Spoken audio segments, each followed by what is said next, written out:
Imagine for a moment that you bought an incredibly complex piece of technology.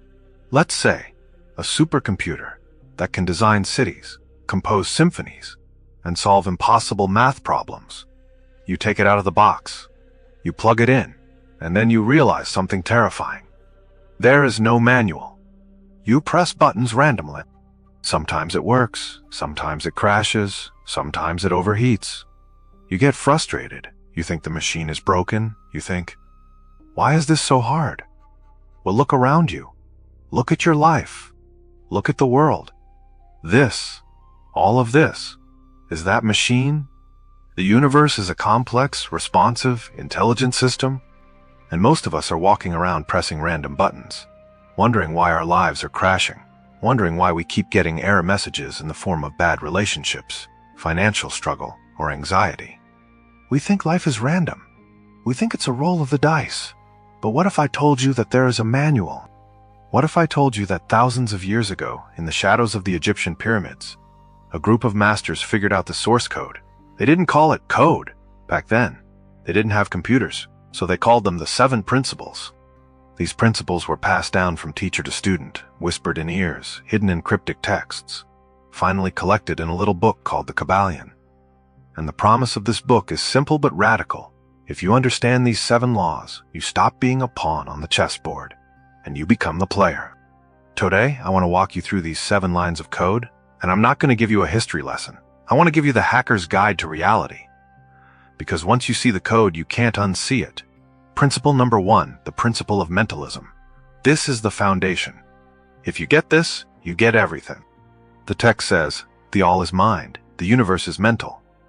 Now, we usually think of the mind as that little voice inside our head that worries about grocery lists. That's not what this means. This principle is telling us that the underlying fabric of reality is not matter. It's not atoms. It's not electrons. It is consciousness. Think about a video game. When you play a game, you see walls, trees, cars. If your character runs into a wall, it stops. It feels solid. But if you look behind the screen, what is there? There is no wall. There is only code. There is only information. The first principle tells us that we are living inside the mind of the universe. We are thoughts within a greater consciousness. Why is this practical? Because if the universe is mental, it means it is malleable. If the universe was made of solid rock, you'd need a hammer to change it. But since it is made of thought, you can change it with thought. Your mind is a terminal connected to the mainframe. When you change your internal beliefs, you are rewriting the local code of your reality. This isn't just positive thinking, it's physics. It's the architecture of the simulation. Principle number 2, the principle of correspondence. You've heard this one. As above, so below. As within, so without. This is the law of fractals. It means that the patterns we see on the massive scale of the cosmos are repeated on the tiny scale of the atom, and they are repeated again in the structure of your own life. The solar system looks like an atom. The veins in a leaf look like the rivers on a map. The neural network in your brain looks like the web of galaxies in space. But here is the hack. As within, so without. Your external world is a printout of your internal world. If your bedroom is messy, your car is messy, and your finances are chaotic, I guarantee you that your mind is chaotic. The external disorder is just a symptom. Most people try to fix the without. They try to organize the money, force the relationship, scrub the mirror. But the principle of correspondence says, go to the within. If you want to know what your subconscious programming is, just look at your life. Your life is a perfect mirror. It never lies. If you don't like the reflection, stop shouting at the mirror and change the face. Principle number 3, the principle of vibration. Nothing rests, everything moves, everything vibrates. Science has finally caught up to this. We know now that if you look at a solid steel beam under a powerful microscope, it is mostly empty space with tiny particles dancing around. It's vibrating. Everything has a frequency. A rock has a low, slow frequency. Light has a high, fast frequency. Your emotions have frequencies too. Shame, fear, and anger are dense, slow, heavy vibrations. Joy, gratitude, and love are light, fast, high vibrations. The code here is simple, like attracts like. This is the mechanism behind the law of attraction. A radio tuned to 98.5 FM cannot hear the music on 101.5 FM.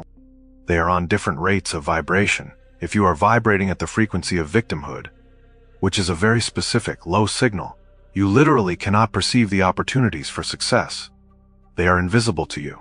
They are broadcasting on a channel you aren't receiving. To change your life, you don't need to find better things. You need to tune your instrument. You need to raise your rate of vibration until you become a match for the reality you want to experience. Principle number 4, the principle of polarity. This is my favorite one because it solves so much internal conflict. Everything is dual, everything is poles, opposites are identical in nature, but different in degree. We think that hot and cold are two different things, but they aren't. They are the same thing. Temperature. Cold is just the absence of heat. We think love and hate are opposites, but they aren't. They are the same thing, passion focus. The opposite of love isn't hate, it is indifference. Why is this a hack? Because it means you can turn one into the other. If you are terrified of something, let's say, public speaking, that fear is just energy. It is excitement, vibrating at a low frequency. You don't have to kill the fear, you just have to slide the dial up. You have to polarize it. Ancient alchemy wasn't about turning lead into gold. It was about turning the lead of depression into the gold of peace. It was about sliding the scale. You are the master of the thermostat. When you feel a negative emotion, realize it is just the negative pole of a positive emotion. Don't throw it away. Transmute it.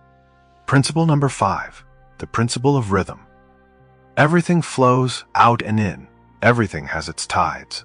All things rise and fall. The pendulum swing. Have you ever had a week where you felt amazing, productive, on top of the world? And then, suddenly, you crashed. You felt tired, uninspired, maybe a little sad. And you panicked. You thought, oh no, I am losing it. I am going backwards. You are just obeying the principle of rhythm. The tide must go out before it can come back in. You have to exhale before you can inhale. Winter must come before spring. The mistake we make is thinking that we should be in high tide 100% of the time. That is impossible. That is anti-nature. The master uses this law by learning neutralization. When the pendulum swings backward into the darkness, the master doesn't get emotional about it. They don't say, I am sad. They say, I am resting. They know the swing will return. They don't fight the winter. They use the winter to sharpen their tools, so they are ready when the spring comes. Stop fighting your own cycles. Respect them. Principle number 6, the principle of cause and effect. Every cause has its effect. Every effect has its cause. Everything happens according to law. There is no such thing as chance. Chance is just a word we use when we don't understand the cause. If you roll a dice, it looks random. But if you knew the exact weight of the dice, the air pressure in the room, the velocity of the throw, and the friction of the table, you could calculate the outcome every single time. It's not random, it's physics.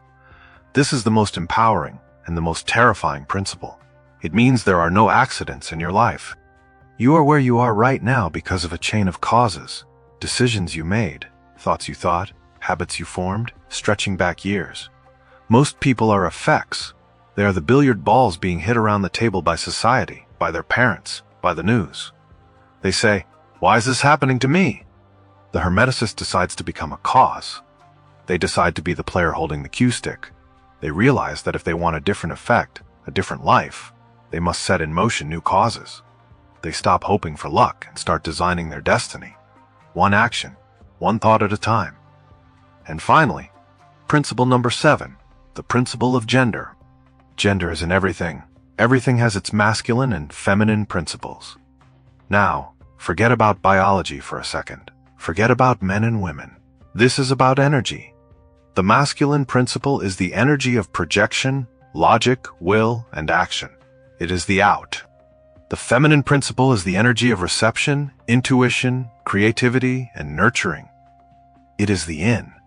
Every single creation in the universe requires the union of these two energies. You cannot have electricity without a positive and a negative pole. You cannot have life without the seed and the egg. And you cannot create a new reality without using both parts of your mind.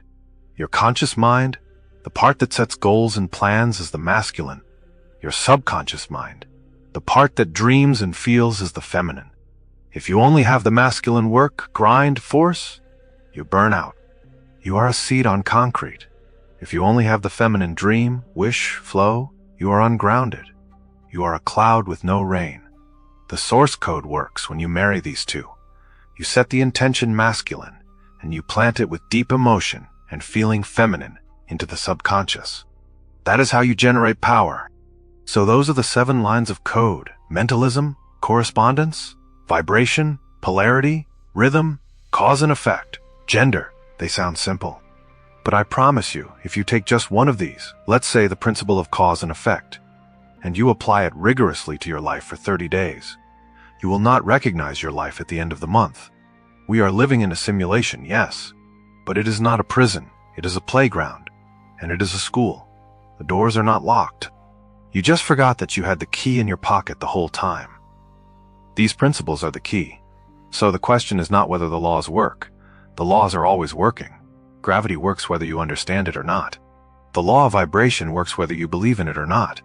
The question is, are you going to use the laws to build the life you want? Or are you going to let the laws use you? The manual is in your hands now. The game is running. It is your move.